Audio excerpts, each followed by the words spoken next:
How's it going, everybody? Welcome back to another video. As you can tell by the title of this video, I decided I've been seeing a couple new people on the game, and I figured if there is a time to try For Honor, you never know when that's going to be, and I'm sure there are guides somewhere on some of the characters, and to be honest, For Honor doesn't have the highest learning curve in games. The fact that I can come back to the game at any point and I remember how basically every character I've ever played plays, kind of tells you how difficult the character is to learn. Anyway, if there's anyone out there that is considering picking up a new main or trying out a new character, I was going to make some of these, that way I just give a brief overview on some of the things the characters do and just give you a baseline, that way you don't have to go into training mode and go through the character's move list and all that fun stuff. So I decided I'm just going to do this from left to right, and I'm going to upload one for each character. We're going to be starting with Warden. Sorry, the intro is going to be the longest out of all of the other videos, simply because I'm setting up how to do it. Warden is used by a ton of people, and he can be both very powerful and very weak, depending on the circumstance. If you're going up against someone that knows how to fight against Warden, it can be hard. The big rule with Warden is never to attack top, because he has a crushing counter. His is only a top crushing counter, but it will do 40 damage. So, as you can see in the bottom right, I should turn on the user interface. It does, there we go. It does 20 damage for your top counter attack, and you're guaranteed another light afterward that, you know, then you can mix up into your Vortex. So Warden's Vortex is known for being pretty good. His damage is pretty good, 40 damage with a top heavy, and you get 30 damage for a side, which it is quite a slow animation for his attacks. And he has only one attack unblockable. It does do 40 damage still. Zone attack is pretty quick. If I can get my... Sorry, I believe I have broken my right trigger. You can get it to come out fast, and you can do a heavy attack follow-up right afterward. So you could go into the heavy unblockable. Most people, if they're out of stamina, know you're probably going to feint it. You're not just going to let it fly. So sometimes you could let it fly, but if they're really good about it, they'll wait until it's just, you know, in that last parryable frame and go ahead and parry you. But you can catch it on newer skilled players, since if you're watching this, you're new to the game. Anyway, upon landing any light attack, he can go into the shoulder bash. Now, the reason the shoulder bash is so strong is because if you press B, like a heavy attack, you can feint it. It requires stamina to do so, but you can feint it, which leads to things like this, leading into the guard break, or leading into another attack, where you simply do this, cancel, and then go in for another attack. You could do a zone if you think that they're going to try to dodge, or the guard break's the best because you're guaranteed a side heavy. So that would be ideal. If your opponent is near a wall, what you want to do, right out, hit them into the wall, go for a top heavy. I know they didn't reach it, but you want to go for a top heavy. There's a couple other YouTube channels like Freeze, I think it's Freeze, tells you what the maximum damage you can get with any character is. I've been out of the For Honor game for a bit, so I don't have it memorized. Anyway, the other thing that you can do upon landing this, if you fully charge it, it gives you armor and a guaranteed heavy attack. Now, what's nice is if you let this charge, you can actually cancel it. As soon as he says Mizuru, that's when he's going. That's when he's about to... You hear it? As soon as he says it, he's about to go. So you just kind of wait, and you'll get the timing down, which means when you're fighting an opponent, you can cancel it last second.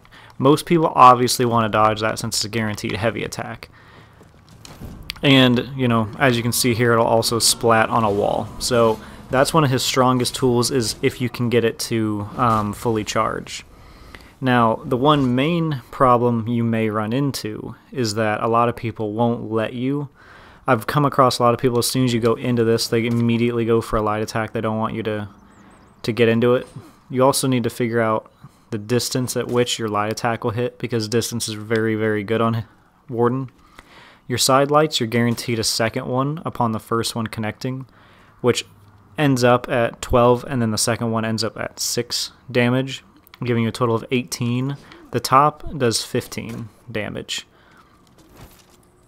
So you do get a decent amount from that, and that is also guaranteed after you land a shoulder. So same as this is guaranteed a heavy, if you just get them with a normal one, you're guaranteed a light. So the main thing that Warden is known for is the shoulder bash. The shoulder bash being very strong. That's the main thing that Warden is known for, and why he's considered one of the strongest characters. I don't know if he's considered the strongest. I find him to be reasonably easy to fight unless they're spamming shoulder bash, because this is very common to see. You know, you unfortunately see that quite a bit. But you can't knock that it works. And then sometimes they'll just delay it just that little bit, because if they keep spamming it, you keep wanting to, you know, sidestep it. You want to get away from it. Well, all of a sudden, if they wait, you know, that extra second, then they got you again. Or if they know that you're going to step, like I said, could get this. Fake that. Hopefully they try to go for a parry, and that's a crush and counter setup. So that's essentially all there is to Warden. I want to make these videos quick and easy, just going over some basics with each character. So those are the essential basics, and you can do the bash out of any thing here. So if you know an enemy's going to attack, you can actually backstep it and then get, you know, like a punish on it. The other fun things that you can do with it, it has a lot of range when fully charged. A lot of range. There's really no way in training for me to show just how much range it has, but trust me, in a ganking situation, you can charge this while all your teammates are fighting the person, and then just absolutely wail on them. So, all in all, Warden is a strong pick. He does high damage. His mix-ups are a little lackluster. I think that his moveset in general is lackluster, but that's just a personal opinion. Now, for how it tells you here, Vanguard's Advance, you really only want to use that when you're doing that, or do this as a mix-up. Sometimes they'll get thrown off by the way Warden moves, because as you can tell, based on what side you pick afterward, depends on the way he looks. This one he does a twist, the other one he'll do just that. He'll just do his standing swing. So I've actually come across enemies that were really good at telegraphing, but as soon as I would do the spin, they'd try to parry, and I would always get a guaranteed top light, because for some reason they always went for the parry. Same as upon landing a guard break, you could also get into the state. It used to be that you had the ability to mix up. So you'd land this, you would do this, and then you'd switch sides and do that again. Most people can react to that by now. When you cancel it, they know it's coming. And his zone attack, if I can fix my fucking button, has very, very good reach, as you can tell. And like I said, that can go into it.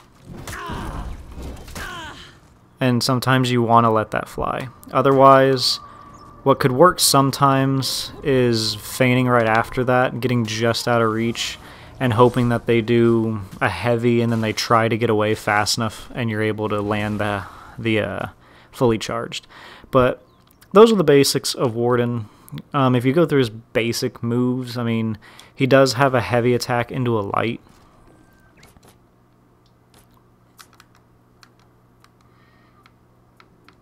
If we go through just his, you know, basic abilities and moves here, right? So his light attack, second one, is guaranteed, like I said. Light attacks initiate the shoulder bash, as we were just discussing. The crushing counter is your top attack, like I was saying. You can cancel the bash with B. Zone attack, you can go into the heavy attack right afterward. Sorry. Crushing counter can initiate the change. That's why I said you do an immediate light right after you do it, and then you get your shoulder bash mix up right afterward. You don't have to, but that's the most damage you're going to get, because you get on the thing, you get 40 here, and then you get 15 right after. So it gives you 55 damage, being the highest damage you can deal with him. Other than that, guys, he doesn't really have too much. I completely forgot to mention his biggest advancing move. Also, one of the most parryable moves is his running slash. It does 20 damage. It's got quite the startup, but it is a distance closer. Unfortunately, you cannot cancel it. So once you go into the animation, oftentimes, if it's a 1v1, you'll get punished. If you're running into a gank, you know, from wherever, it's a good way just to go ahead and get yourself in and then start pressuring the opponent. But other than that, it's very difficult to use effectively in a 1v1, especially if you're up against another Warden, because it does land high. It doesn't land high, sorry, too much Tekken. It lands top. Regardless of what you do, it'll always land top, and that could result in a crushing counter from your opponent. So those are all of the moves that Warden has, and I hope this was reasonably helpful for all of you guys. He's a very easy character to pick up, hard character to master, as I was saying. Getting the shoulder bashes down to a T and knowing when to do it, and as you can see there, her just walking away is enough to get away from the guard break that Warden has. Some characters have the advancing guard break, and that would be ideal for a situation like that, but that's enough for the video. I want to keep these close to, if not under, 10 minutes, maybe 5 minutes at the most. I was kind of rambling on this first one, but that's because I didn't have a script and I wasn't really sure what to talk about. In these future ones, they will be shorter. Other than that, guys, thank you for watching. I hope this helps somebody out there who is considering possibly picking up For Honor. I picked up Warden for his sheer looks. I'm not a very good Warden, but you can't deny his looks are some of the best in the game. So even if you just want to pick up Warden for his looks alone, this should be a pretty good place to start in terms of a guide. Other than that, everyone, I will see you in the next video. Thank you all for watching. And if you do pick up Warden and you've never played him before, I hope you have some fun. Don't spam the bash too much and then say I told you to do it, because people really hate that hate that shit. Other than that, see you guys later. Thanks for watching.